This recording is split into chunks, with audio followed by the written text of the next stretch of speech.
Okay. Again, coming down to the very specifics. Suppose I have to choose from a QSR brand. How would I know what parameters to consider while choosing a particular brand in that space? Lovely question. So, QSRs, for example, if you have to choose from a McDonald's, KFC, Subway, first of all, McDonald's and KFC and all these international brands in India at least are going ahead with a FICO or a leasing or a JV format. So for that, you need to have your own space, ideally with a drive-through, and there's a very large investment that is required.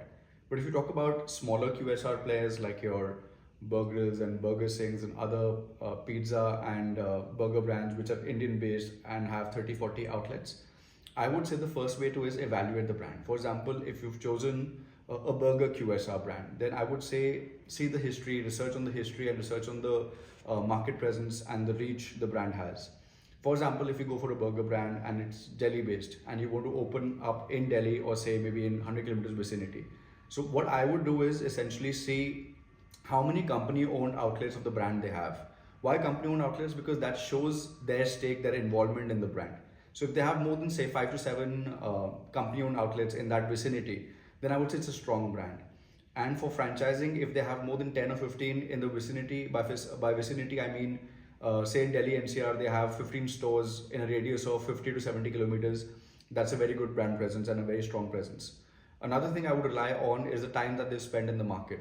So if they've been in the market for more than 5 years, then it's typically a very reliable brand. I would also see how many franchisees have shut down in the last 5 years, how many company owned outlets have shut down in the last 5 years, what are the typical sales, what is the requirement of that brand in that area, if there's a gap, if that brand could fill in. So typically I would see all of that, obviously, and I would know how the owners are and what their history in the brand is and what their market reputation is. So I'll start off with those parameters and then take it forward from there. All right. I hope this solves your queries. It does. And thank you for joining us. We'll come back Thank you next so much. week Bye. again Thank with you so another much. set of questions.